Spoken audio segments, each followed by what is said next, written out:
আসসালামু আলাইকুম ওয়া রাহমাতুল্লাহি ওয়া বারাকাতুহু। নাহমাদুহু ওয়া নুসাল্লি আলা রাসূলিহিল কারীম। আম্মা বা'দ। সম্মানিত দিনী ভাই এবং বোনেরা, পবিত্র মাহে রমাদান আমাদের একেবারে সন্নিকটে। It's knocking the door. Allah রাসূল সাল্লাল্লাহু আলাইহি ওয়াসাল্লাম এবং সাহাবারা রমাদানুল মুবারক আসার 2 মাস আগ থেকেই কবে রমাদান মাস আসবে এজন্য ব্যাকুলতা প্রকাশ করতেন, উদ্গ্রীব হয়ে থাকতেন যে আমরা রমাদান পাবো কিনা, কখন রমাদান আসছে। এবং ওনারা পড়তেন আল্লাহুম্মা বারিক লানা ফি রজব ওয়া শাবান ওয়া বাল্লিগনা রমাদান। অর্থাৎ হে আল্লাহ, আপনি রজব এবং শাবান মাসে আমাদের বরকত দিন এবং রমাদান পর্যন্ত আপনি আমাদেরকে পৌঁছে দিন। আমাদের সালাফরা রমাদান আসার 6 মাস আগ থেকে, অর্থাৎ একটা বছরের 6 মাস ওনারা অপেক্ষা করতেন কবে রমাদান আসবে, উদ্গ্রীব হয়ে থাকতেন, ব্যাকুলতা প্রকাশ করতেন। আবার রমাদান মাস চলে যাওয়ার পরে বছরের বাকি 6টি মাস এ রমাদানে ওনারা যে সমস্ত ইবাদত করেছেন সেগুলো আল্লাহ তাআলা কবুল করলো কিনা এ নিয়ে পেরেশানিতে থাকতেন। বাকি 6 মাস দোয়া করতেন যে আল্লাহ, এই রমাদানে যে সমস্ত ইবাদত আমরা করেছি এগুলোকে তুমি কবুল করে নাও। এই পবিত্র মাসে আল্লাহ তাআলা আমাদের আল্লাহ সচেতনতা বৃদ্ধির জন্য এ মাসে আমাদের জন্য সিয়ামকে তিনি ফরজ করেছেন। আল্লাহ তাআলা ইরশাদ করছেন, ইয়া আইয়ুহাল্লাযীনা আমানু কুতিবা আলাইকুমুস সিয়াম কামা কুতিবা আলাল্লাযীনা মিন ক্বাবলিকুম লাআল্লাকুম তাত্তাকুন। অর্থাৎ ওহে বিশ্বাসীরা, সিয়ামকে রমাদান মাসে তোমাদের জন্য অবধারিত করা হয়েছে, যেমনি ভাবে তোমাদের পূর্ববর্তীদের উপরও এই সিয়ামকে অবধারিত করা হয়েছিল, যাতে করে তোমরা আল্লাহ সচেতন হতে পারো। এই আয়াত থেকে বোঝা গেল এই পুরো রমাদানুল মুবারকে যে আমরা সিয়াম উদযাপন করি বা সিয়াম পালন করি, এই সিয়াম বা রোজা পালনের মূল উদ্দেশ্য বা প্রাইম অবজেক্টিভ হচ্ছে আল্লাহ সচেতন হওয়া। এই সিয়াম আমাদেরকে আল্লাহ সচেতন বানায়।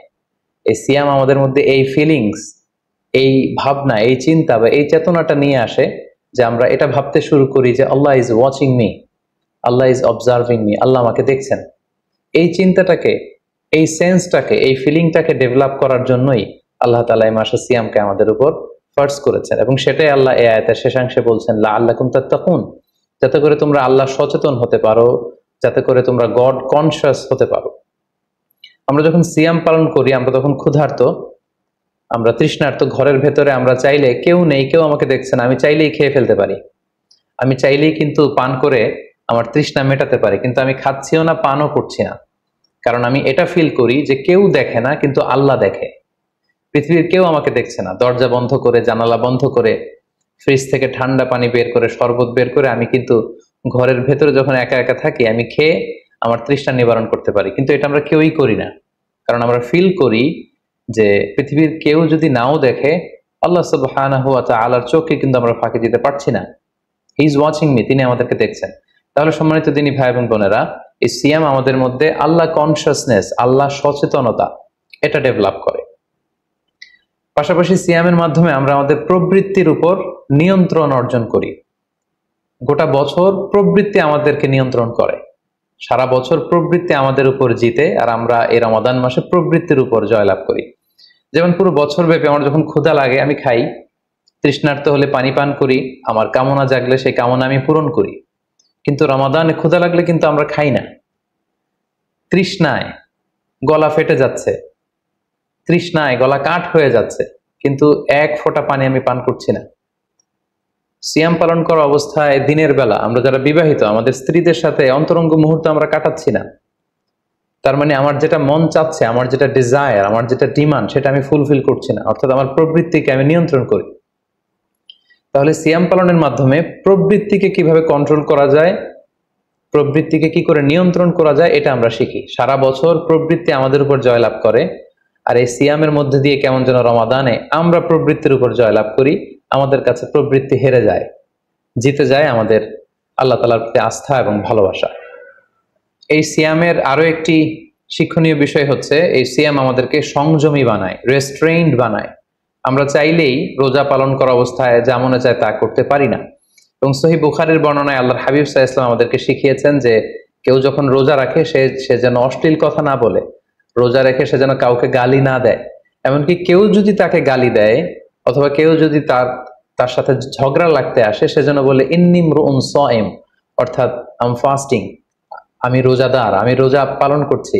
রোজা পালন করা অবস্থায় আমার পক্ষে অশ্লীল কথা বলা, ঝগড়া করা, কোনো বাক বিতণ্ডায় জড়ানো সম্ভব না। তার মানে এই সিয়াম পালনের মধ্যে দিয়ে সংযম যে ব্যাপারটা, এই ব্যাপারটা আমাদের আয়ত্তে চলে আসে, আমরা এই সিয়াম পালনের মধ্যে দিয়ে সংযমী হয়ে উঠি। পাশাপাশি যারা সিয়াম পালন করছে তাদের জন্য আল্লাহর হাবিব সাল্লাল্লাহু আলাইহি ওয়াসাল্লাম ঘোষণা দিয়েছেন যে কিয়ামতের ময়দানে বিচার শেষে তারা যখন জান্নাতে ঢুকবে, রোজা পালনকারীদের জন্য আল্লাহ তাআলা একটি স্পেশাল গেট রেখেছেন যেটার নাম হচ্ছে রাইয়ান, এবং এই রাইয়ান গেট দিয়ে রোজাদাররা ছাড়া কেউ প্রবেশ করতে পারবে না। সুবহানাল্লাহি বিহামদি। আর একবার এই রাইয়ান দরজা দিয়ে যে ব্যক্তি ঢোকার সুযোগ পাবে জান্নাতে, he will never be thirsty again, সে কখনো আর তৃষ্ণার্ত হবে না, চিরকালের জন্য তার গলা থেকে তৃষ্ণা হারিয়ে যাবে। পাশাপাশি আল্লাহ তাআলা ইরশাদ করছেন যে সব আমলগুলোকে সওয়াব বাড়ানো হয় এবং সওয়াবের প্রতিদান বান্দাদেরকে দেয়া হয়, কিন্তু এই সিয়ামের ব্যাপারটা ভিন্ন, এর প্রতিদান আমি আল্লাহ নিজ হাতে দেব। আরেক বর্ণনা এসেছে এই সিয়ামের প্রতিদান আমি নিজেই। আমরা যদি একটু খেয়াল করে দেখি যে রমাদানুল মুবারাকে আমরা যত নেক আমল করছি বা সৎকর্ম করছি, এগুলোর সওয়াবগুলোকে কিন্তু জ্যামিতিক হারে বাড়ানো হয়। The rewards of amal is multiplied in this blessed month of Ramadan. এ মাসে আমরা একটা নফল ইবাদত করলে সেটা ফরজের সমান সওয়াব দেওয়া হচ্ছে, একটা ফরজ ইবাদত করলে সেটা 70 থেকে 700 গুণ সওয়াব দেওয়া হচ্ছে। এ মাসে উমরা করলে সেটা হজের সমান সওয়াব দেওয়া হচ্ছে। অর্থাৎ অন্যান্য মাসে আমরা যদি নেক আমল করি তাহলে সেটার সওয়াবকে বাড়ানো হয় গাণিতিক হারে, কিন্তু রমাদানুল মুবারাকে কোনো নেক আমল করলে সওয়াবকে বাড়ানো হয় জ্যামিতিক হারে। এটাকে মান্থ অফ স্পেশাল অফার বলা হয়, বিশেষ অফারের মাস। আল্লাহ তাআলা চেয়েছেন যে বিশেষ অফার দিয়ে আমাদেরকে ইবাদতের প্রতি আগ্রহী করে তোলে, আকৃষ্ট করে তোলে। তিনি যেন আমাদের গুনাহগুলোকে ক্ষমা করে দিয়ে আমাদেরকে পাপ মুক্ত বান্দা হিসেবে স্বীকৃতি দিতে পারেন, তার একটা কেমন যেন আয়োজন তিনি করে থাকেন আমাদের জন্য পবিত্র মাহে রমাদানে। এবং এই রমাদানুল মুবারকের প্রতিটি রাতে আল্লাহ তাআলার পক্ষ থেকে একজন বিশেষ আহ্বানকারী ফেরেশতা তারা ডাকতে থাকে আর বলতে থাকে, ইয়া বাগিয়াল খায়রি আকবিল, হে কল্যাণের অভিযাত্রী, হে কল্যাণের পথের যাত্রী, আকবিল, প্রসিড, গো অন, আরো সামনে যাও, আরো নেক কাজ করো, আরো ভালো কাজ করো। ইয়া বাগিয়াশ শাররি আকসির, হে পাপের পথের যাত্রী, আকসির, স্টপ, থেমে যাও, অনেক হয়েছে, আর না, আর অন্যায়ের দিকে ধাবিত হয়েও না। এটা প্রতি রাতেই, রমাদানের প্রতিটি রাতেই এই আহ্বান করা হয় যে হে কল্যাণের পথের যাত্রী, ভালো কাজ করতে থাকো, হে অকল্যাণের পথের যাত্রী, এখনই থেমে যাও, আর সামনের দিকে আগ বাড়িও না। এবং এই বরকতপূর্ণ মাস পেয়েও যারা আল্লাহ তাআলার ক্ষমা পায়নি, রাসূল সাল্লাল্লাহু আলাইহি ওয়াসাল্লাম তাদের জন্য ভয়ঙ্কর ওয়ার্নিং দিয়েছেন, হুঁশিয়ারি দিয়েছেন, গভীর হুঁশিয়ারি তিনি বর্ণনা করেছেন। মসজিদে নববীতে আল্লাহ রাসূল সাল্লাল্লাহু আলাইহি ওয়াসাল্লাম একবার মিম্বারের প্রথম ধাপে পা রেখে বললেন আমিন, দ্বিতীয় ধাপে পা রেখে বললেন আমিন, তৃতীয় ধাপেও পা রেখে বললেন আমিন। সাহাবারা জিজ্ঞেস করলেন, ইয়া রাসূলুল্লাহ, তিনবার কেন আমিন বললেন? আমরা তো বুঝতে পারলাম না। আল্লাহ রাসূল সাল্লাল্লাহু আলাইহি ওয়াসাল্লাম তখন বললেন যে এইমাত্র জিবরিল আমার কাছে এসে আমাকে শুনিয়েছে যে ব্যক্তি রমাদানুল মুবারক পেয়েও ইবাদতের মাধ্যমে আল্লাহর ক্ষমা পেল না, সে দুর্ভাগা, সে হতভাগা। আমি তখন বলেছি আমিন। তারপর জিবরিল বলল যে মা বাবা উভয়কে পেয়ে তাদেরকে সন্তুষ্ট করার মধ্য দিয়ে যারা আল্লাহর জান্নাতকে হাসিল করতে পারলো না, তারা দুর্ভাগা, হতভাগা। আমি বলেছি আমিন। তৃতীয় পর্যায়ে জিবরাইল বলেছে যে হে নবী, আপনার নাম শুনবার পরেও যে আপনার উপর দুরূদ পাঠালো না, অর্থাৎ সাল্লাল্লাহু আলাইহি ওয়াসাল্লাম বলল না, সে দুর্ভাগা, সে হতভাগা। তখন আমি বলেছি আমিন। সম্মানিত শুধু এই হাদিস থেকে আমরা বুঝতে পারি যে যারা রমাদান পেয়ে আল্লাহর প্রিয় ভাজন বান্দা হতে পারলো না, আল্লাহর কাছ থেকে ক্ষমার ঘোষণা পেল না, তাদের যে দুর্ভাগা এবং হতভাগা আর কেউ হতে পারে না। তাই যেহেতু রমাদান আমাদের একেবারে সন্নিকটে, আমরা যদি এই মাসকে উদযাপনের জন্য এখন থেকে একটা প্ল্যান করি বা প্রোগ্রাম করি এবং সেটার আলোকে যদি পুরো মাসটি আমরা পরিচালনা করবার চেষ্টা করি, তাহলে আশা করি খুবই ফ্রুটফুল ওয়েতে এই যে অফার দেয়া হয়েছে, স্পেশাল অফার, এই অফারগুলোকে আমরা কাজে লাগাতে পারবো এবং বেশি বেশি ইবাদত করে আল্লাহ তাআলার প্রিয় ভাজনদের অন্তর্ভুক্ত হতে পারবো। এই পৃথিবীতে আমরা যখন কোনো বিজনেস রান করি, নিশ্চয়ই তার আগে একটা প্ল্যান করি, একটা প্ল্যান সাজাই। বড় কোনো প্রজেক্ট যখন আমরা হাতে নেই, আমরা একটা প্রজেক্ট প্ল্যান দাঁড় করাই এবং সেটার আলোকে আমরা সেই প্রজেক্টটাকে রান করবার চেষ্টা করি। তাই আর যেহেতু মাত্র 2 দিন বাকি, আমরা যদি এখন থেকেই একটি প্ল্যান করি বা একটি পরিকল্পনা সাজাই, হতে পারে এটা লিখিত পরিকল্পনা কিংবা অ্যাটলিস্ট নিজের সাথে নিজের বোঝাপড়া যে আমি এই কাজগুলো রমাদানে করতে চাই, এগুলো করতে চাই না, ডুজ এন্ড ডোন্টস গুলোকে আমি মেনে চলতে চাই, যেগুলো করা উচিত এগুলো আমি বেশি বেশি করব, যেগুলো থেকে দূরে থাকা উচিত এগুলোর ব্যাপারে আমি সাবধান থাকবো। অ্যাটলিস্ট মনের সাথে মনে একটা বোঝাপড়া অথবা কাগজে লিখে আমাদের একটি পরিকল্পনা করা উচিত। সো এ পর্যায়ে এই রমাদান কেন্দ্রিক আমরা কি ধরনের পরিকল্পনা করতে পারি এবং সেই পরিকল্পনায় কোন কোন বিষয়গুলো স্থান পেতে পারে বলে আমি মনে করি, সেগুলো আপনাদের সাথে সংক্ষিপ্তভাবে শেয়ার করবো ইনশাআল্লাহ। প্ল্যান করার ক্ষেত্রে সর্বপ্রথম যেটা আমি বলবো, প্ল্যান করবার সময় অল্প প্ল্যান করুন এবং সেটা যতটুকু প্ল্যান আপনি করবেন সেটা নিয়মিত করবার চেষ্টা করুন। আমাদের অনেকের মধ্যে এমন একটা ভাব কাজ করে যে যেহেতু এটা অনেক রহমতের মাস, বরকতের মাস, মাগফিরাতের মাস, আবেগে তারা অনেক বেশি প্ল্যান করে ফেলে এবং সেই অনুযায়ী রমাদানের শুরুতেই সারা রাত তাহাজ্জুদ, সারাদিন ইবাদত, তেলাওয়াত, এরকম 2-4 দিন চলার পরে, কয়েকদিন যাওয়ার পরে সে আবেগটা ঝরে পড়ে, সে আবেগটাকে সে ধরে রাখতে পারে না। কারণ এমন প্ল্যান করা হয়েছিল যেটা রেশনাল ছিল না, যেটা হয়তো যৌক্তিক ছিল না বা বাস্তবসম্মত ছিল না। সো প্ল্যান করার ক্ষেত্রে আমার প্রথম পরামর্শ হচ্ছে অল্প প্ল্যান করুন এবং যতটুকু প্ল্যান করবেন সেটা পুরো রমাদান ব্যাপী, হোল দা মান্থ লং আপনি সেটাকে পালন করবার চেষ্টা করুন। কারণ আল্লাহ রাসূল সাল্লাল্লাহু আলাইহি ওয়াসাল্লাম বলেছেন, আহাব্বুল আমালি ইলাল্লাহি আদওয়ামুহা ওয়া ইন কাল্লা। আল্লাহ তাআলার কাছে সবচেয়ে প্রিয় আমল হচ্ছে সেটা যেটা মানুষ নিয়মিত করে, যেটা বান্দা রেগুলার বেসিসে করে, যদিও এটা পরিমাণে কম হয়। সো আপনি পরিমাণে যদি কমও করেন, সেটা যদি পুরো রমাদান মাস ব্যাপী একই ধারাবাহিকতায় আপনি ইবাদত করেন, তেলাওয়াত করেন, তাহাজ্জুদ পড়েন, জিকির আজকার করেন, সাদাকা করেন, দান করেন, এটার যদি একটা ধারাবাহিকতা থাকে, সেই ইবাদতটা আল্লাহ তাআলার কাছে বেশি প্রিয়। তাই প্ল্যানের ক্ষেত্রে আমার সর্বপ্রথম পরামর্শ হচ্ছে অল্প প্ল্যান করুন, স্বল্প পরিসরে প্ল্যান করুন, হাতে গোনা অল্প কয়েকটি বিষয়ের ব্যাপারে আপনি কনসার্নড হন এবং যতটুকু প্ল্যান করেছেন ততটুকু নিয়মিত বাস্তবায়ন করুন। প্ল্যানের ক্ষেত্রে সর্বপ্রথম যেটা আমি বলতে চাই সেটা হচ্ছে পুরো রমাদান মাসে সালাতের ব্যাপারে আমাদেরকে সর্বপ্রথম বেশি সচেতন থাকতে হবে। It's mandatory. 5 ওয়াক্ত সালাত যেন আমরা জামাতের সাথে আদায় করতে পারি, এই বিষয়টা খেয়াল রাখতে হবে। কোনো কারণে যদি জামাত ছুটেও যায়, কাজা যেন না হয়ে যায়। কারণ আমাদের যদি জামাত ছুটে যায়, সালাত যদি কাজা হয়ে যায়, তাহলে আপনার প্রোডাক্টিভিটি কমে যাবে।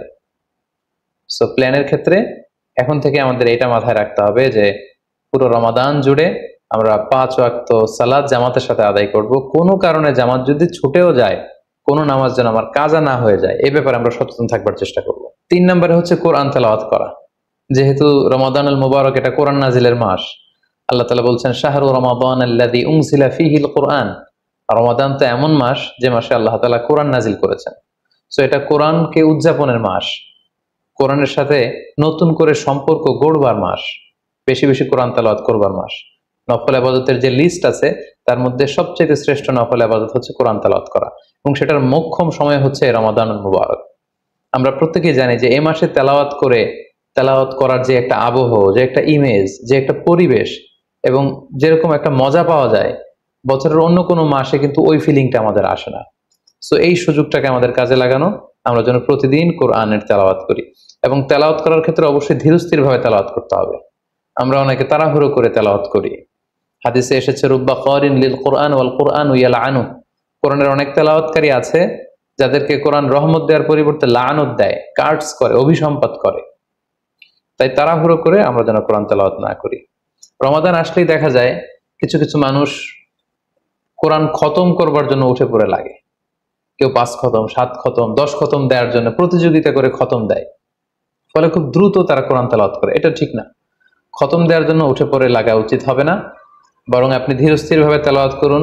সেই হিসেবে শুরু থেকে শেষ পর্যন্ত একবার করে যদি আপনি 1 খতম দিতেও পারেন সেটা ভালো, আর দিতে না পারলেও আপনি ধীরস্থির ভাবে তেলাওয়াত করে সেটার সওয়াব আপনি ইনশাআল্লাহ পাবেন। তাহলে তেলাওয়াত করার ক্ষেত্রে প্রথম রিমাইন্ডার হচ্ছে তাড়াহুড়ো করে তেলাওয়াত করা যাবে না। 2 নম্বর হচ্ছে যদি সুযোগ হয় অর্থ বুঝে তেলাওয়াত করা।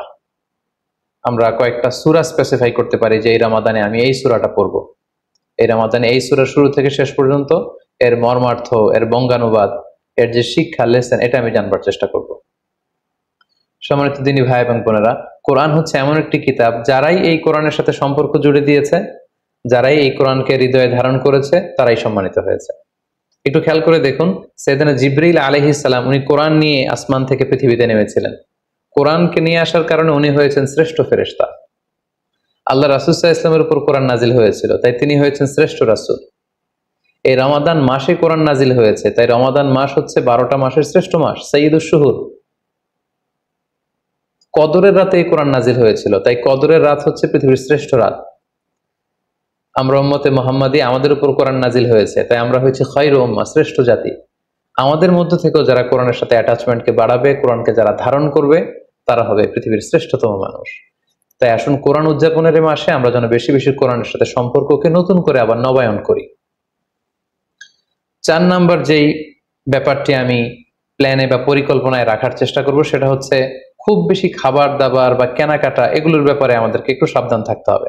আমরা অনেকে মনে করে থেকে রমাদান মানেই মুখরোচক ইফতারি, ইফতার পার্টিতে জয়েন করা, উদর পূর্তি করে সাহারি খাওয়া, শপিং করা এবং কেনাকাটায় ব্যস্ত থাকা। আসলে ব্যাপারটি এমন নয়, কারণ আমরা জানতে পেরেছি যে এটা হচ্ছে বরকতের মাস, এটা অফারের মাস।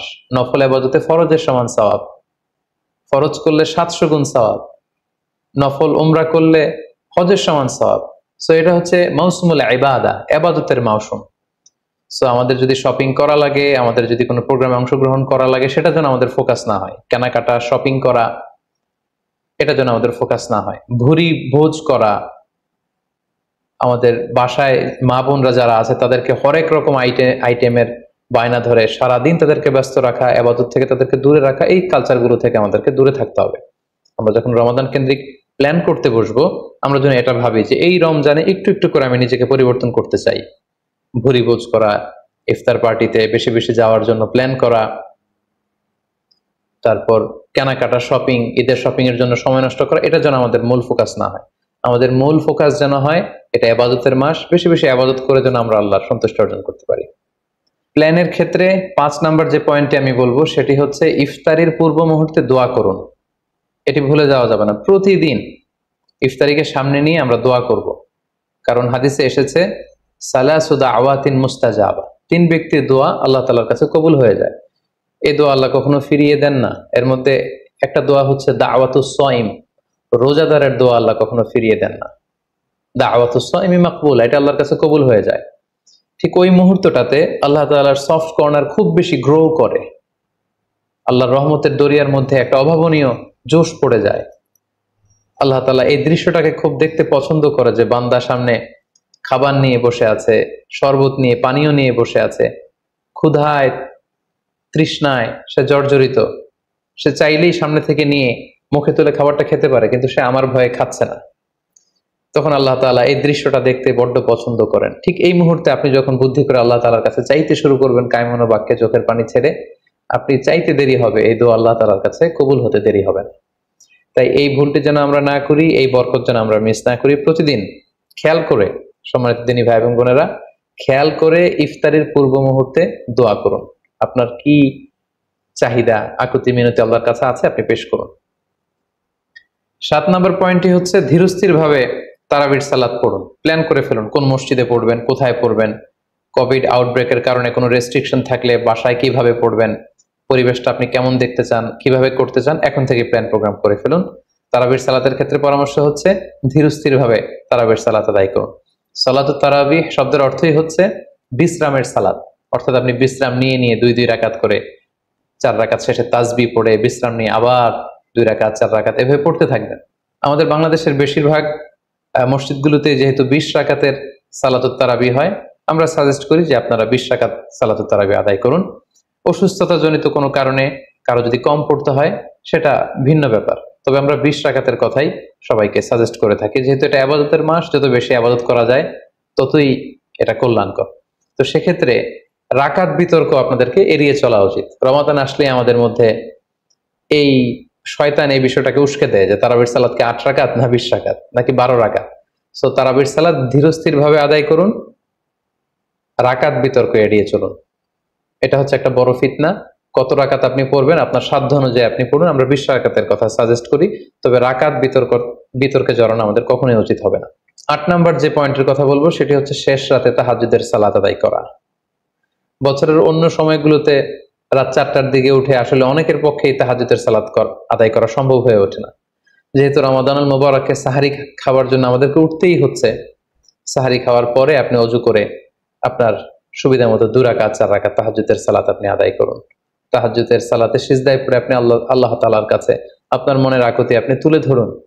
এই মুহূর্তটাতে, তাহাজ্জুদের এই সময়টাতে আল্লাহ তাআলা প্রথম আকাশে মনোনিবেশ করে তিনি ডাকতে থাকেন, কার কি লাগবে, কার খাবারের দরকার আমার কাছে চাও, আমি খাবারের ব্যবস্থা করে দেব, কার রিজিকের দরকার রিজিকের ব্যবস্থা করে দেব, কার সফলতা দরকার, আমি আল্লাহ তাআলা সফলতা দেওয়ার মালিক, আমি সফলতার ব্যবস্থা করে দেব।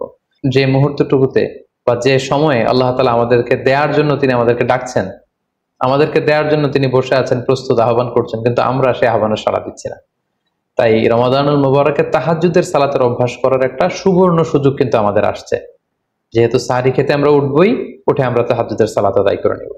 9 নম্বর যে পয়েন্টটি উল্লেখ করতে চাই সেটি হচ্ছে সোশ্যাল মিডিয়ার নিয়ন্ত্রিত ব্যবহার বা পরিমিত ব্যবহার।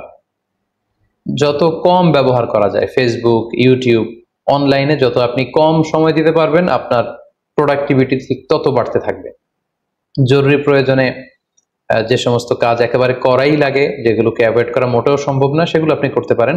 তবে আমাদের সাজেশন হচ্ছে ফেসবুকিং, টুইটারিং এবং ইউটিউবিং, এই সমস্ত কাজে, সোশ্যাল মিডিয়ার কাজে যত কম আপনি এই রমাদানুল মুবারকে সময় ব্যয় করতে পারবেন, সময়টা ঠিক ততই আপনার প্রোডাক্টিভ ওয়েতে কাজে লাগবে ইনশাআল্লাহ। 10 নম্বর পয়েন্ট এবং সর্বশেষ পয়েন্ট হচ্ছে রমাদানুল মুবারকের মূল আকর্ষণ হচ্ছে রমাদানুল মুবারকের শেষ দশকে, অর্থাৎ রমাদানের কদরের রাতগুলো হচ্ছে লাস্ট 10 ডেজ অফ রমাদানে। আল্লাহ রাসূল সাল্লাল্লাহু আলাইহি ওয়াসাল্লাম ইরশাদ করেছেন, ফালতামিসু ফিল আশরিল আওয়াখিরি মিনাল বিতর, রমাদানের শেষ দশকের বেজর রাত্রিগুলোতে তোমরা কদরের রাত তালাশ করো। তাই আপনারা যখন প্ল্যান করতে বসবেন, এখনই ক্যালেন্ডার সামনে নিয়ে রমজানের শেষ দশক কত তারিখ থেকে কত তারিখ পরে প্ল্যান করে নিন, এবং অড নাইটগুলো, বেজর রাত্রিগুলো কোন কোন রাত্রিগুলো হতে পারে এখনই প্ল্যান করে নিন। যত ধরনের ব্যস্ততা, যত ধরনের ঝামেলা, যত ধরনের দায়িত্ব, এই কাজগুলোকে আপনি আগে পরে সেরে নেবেন, কিন্তু এই 10 দিনের স্পেশাল টাইমটাকে আমাদের ইবাদতের জন্য রাখা উচিত। আল্লাহ রাসূল সাল্লাল্লাহু আলাইহি ওয়াসাল্লাম রমজানের শেষ দশকে যখন তিনি পৌঁছতেন, তিনি তখন এমন ভাবে ইবাদত করতেন, তিনি কাউকে চিনতেন না, কারোর সাথে বেশি কথা বলতে চাইতেন না। তিনি রাতে সারা রাত জেগে থাকতেন, ফ্যামিলি মেম্বারদেরকে উঠিয়ে দিতেন, জাদ্দা ওয়া শাদ্দাল মিজহার, কোমরে গামছা বেঁধে তিনি ইবাদতে লেগে পড়তেন।